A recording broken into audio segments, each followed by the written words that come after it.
안녕하세요. 시청자 여러분의 소중한 시간을 저와 함께 해주셔서 대단히 감사드립니다. 여러분의 끊임없는 관심과 많은 댓글은 저에게 큰 힘이 되고 있습니다. 11월 20일 월요일입니다. 미국 대선이 1년 앞으로 다가온 가운데 전 세계를 뒤흔들고 있는 극단적인 정치적 기사가 논란이 되고 있습니다. 2024년 세계가 직면한 가장 큰 위험은 트럼프다라는 영국 이코노미스트가 특집으로 발행한 극렬한 저주의 기사 때문입니다. 한국의 주류 언론들과 일부 유튜버들은 트럼프를 악의 화신으로 묘사하기 시작했습니다. 영국의 주간지 이코노미스트는 11월 특집보에서 만약 트럼프가 재집권을 하면 세계는 재앙이 될 것이라고 비판하고 있습니다. 트럼프의 두 번째 임기는 첫 번째 임기와는 다르게 분수령이 될 것이고 세계에 대해 가장 파괴적인 본능을 확인하게 될 것이다. 미국은 최악을 알면서도 트럼프를 재선출하게 된다면 미국의 도덕적 권위는 땅에 떨어질 것이라고 크게 비난하고 있습니다. 그리고 트럼프 정치는 보복의 정치가 될 것이고 경제는 강력하고 독단적인 보호무역주의를 추구하게 될 것이다. 트럼프 집권 2기는 세계를 절망으로 빠뜨리게 될 것이라고 경고하고 있습니다. 특히 남의 나라 대통령 후보에 대한 비정상적이고 편향적인 비판적 기사에 대해 이것은 명백히 트럼프를 낙석시키기 위한 선거 운동이라고 미국에서는 지금 엄청난 논란이 계속되고 있습니다. 세계적으로 영향력 있는 잡지에서 미국 정치 역사에서 오랜 역사를 가진 공화당 대선 후보에게 세계를 위협하는 인물로 악마화하고 있다는 이 상황에서 공화당 지지자들은 침묵하지 않았습니다. 우파 성향의 폭스방송 게시판에는 난리가 났습니다. 세계를 위협하는 미국의 적은 하마스도 아니고 시진핑도 아니고 푸틴도 아니다. 단지 세계를 위협하는 사람은 트럼프이다 라는 주장에 대해 크게 분노하고 있습니다. 미디어들은 2016년에는 미쳐 있었고 2020년에는 완전히 이성을 잃었다고 생각했지만 내년 2024년엔 그야말로 정신나간 광기의 모습이 될 것이라고 냉소하고 있습니다. 영국의 이코노미스트 정말 또라이로 변했구나 라고 조롱도 하고 있습니다. 이렇게 미국 공화당을 지지하는 사람들은 이코노미스트의 기사에 대해 신랄하게 반발하고 있습니다. 이런 상황에 한국 언론들도 반 트럼프 특집 기사에 열광하면서 비판에 동참하고 있습니다. 심지어 우파 성향 경제 전문 유튜버까지 가시하는 모습을 보이고 있습니다. 특히 조선일보 미국 특파원은 영국 이코노미스트, 미국의 CNN, 그리고 뉴욕 타임즈 기사들을 인용하여 보도하고 있다는 사실은 충격적이고 놀라움을 주고 있습니다. 퓨 리서치 센터가 발표했던 정치 양극화와 관련한 연구 보고서에 따르면 조선일보가 인용했던 그 매체들은 모두 극자 성향이라는 것입니다. 이코노미스트는 좌파들이 가장 신뢰하는 매체 1위에 선정되었고 그리고 CNN과 뉴욕 타임즈는 골수 좌파 매체라는 것은 모르는 사람이 없을 것입니다. 이들은 모두 공화당 지지자들에게 가장 불신받고 있는 업체라는 사실입니다. 따라서 대한민국에서 자칭 보수 우파를 대변하고 있는 신문 조선일보에서 외신으로 인용하는 것이 고작 극자 언론이라는 사실에 엄청난 충격을 주고 있습니다. 따라서 조선일보가 이 지경인데 대한민국 언론들이 얼마나 작용화되어 있는지 알 수 있는 것입니다. 지금 한국 언론들은 대한민국을 동물농장, 개돼지 사육장쯤으로 만들고 있습니다.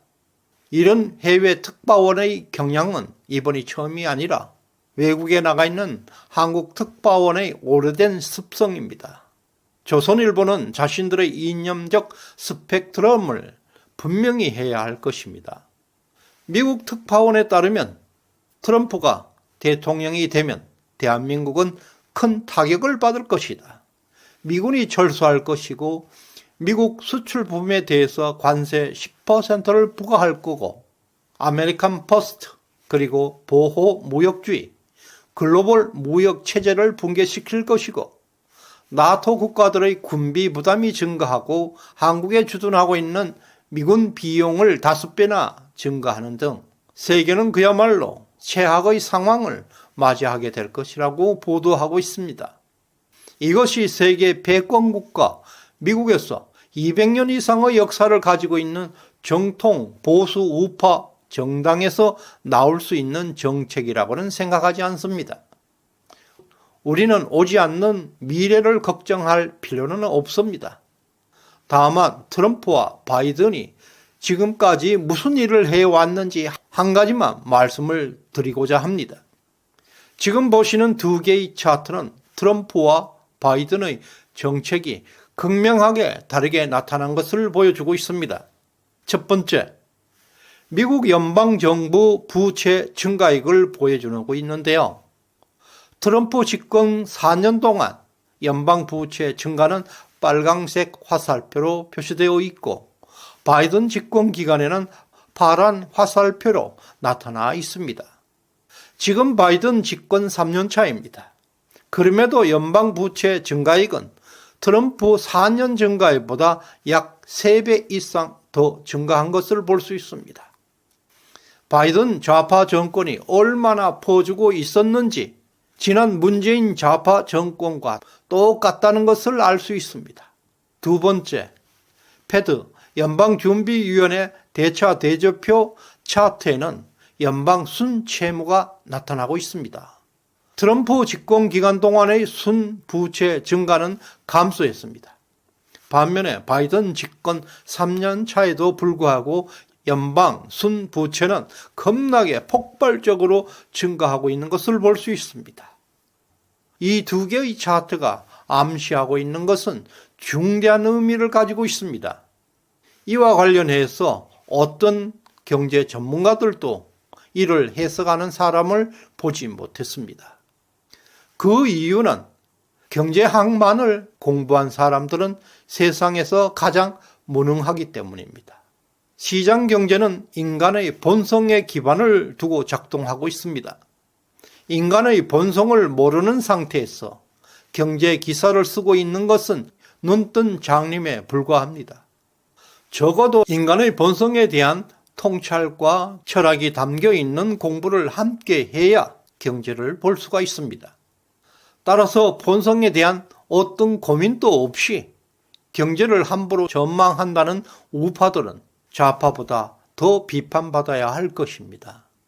바이든 대통령은 트럼프 대통령보다 3배 이상의 돈을 시장에 풀었습니다. 코로나 팬데믹을 감안하더라도 바이든의 양적 완화 총액은 2배 이상입니다. 앞으로 남은 임기를 고려할 때 바이든 대통령은 트럼프의 4배가 넘는 돈을 뿌릴 것입니다. 세계 유동성은 세계 시장에서 적절하게 유통되어야 할 기축통화, 즉 달러는 세계 경제 성장의 범위 내에서 증가해야 합니다. 그림에서 보듯이 바이든 집권에서 엄청난 양의 달러가 풀렸습니다. 과도하게 투입된 미국의 달러는 세계 자본시장을 폭발시키고 있습니다. 부동산을 폭등시켰고 주식시장도 폭등시켰습니다. 그리고 글로벌 물가를 폭등시켜 왔습니다. 지금 세계인들이 물가 상승으로 고통을 받고 있습니다. 전 세계 인류가 겪고 있는 인플레이션의 주요 핵심 원인은 바로 바이든의 폭발적인 돈 풀기 정책 때문입니다. 따라서 트럼프가 재집권하면 세상이 망하고 바이든이 집권하면 좋은 세상이 올 것이다 라는 말에 동의하기가 어렵습니다. 분명한 것은 과도하게 돈을 공급하게 되면 반드시 폭발해서 재앙을 초래하게 된다. 이것만은 진실입니다. 현재 트럼프는 공화당 경선에서 압도적 지지율로 1위를 달리고 있고 또 바이든과 재대결에서도 대부분 여론조사에서 우세를 점하고 있는 가운데 지난 2020년 대선 당시 CNN을 비롯해서 뉴욕타임즈 등 반 트럼프 진영을 형성하고 편향 방송을 했던 매체들의 시청률은 급락하고 있다는 사실에 주목할 필요가 있습니다. 바로 그것이 시장의 원리입니다. 순간의 꼼수는 허락될지라도 장기적으로는 항상 진실을 찾아가게 되는 것이 시장입니다. 우파는 현재 현실을 중시하는 실존의 삶을 살고 있습니다. 아무도 모르는 미래를 예단하지 않고 이 순간을 충실함으로써 더 나은 세계를 깨어나가는 것이 바로 실존일 것입니다. 끝까지 시청해 주셔서 감사드립니다.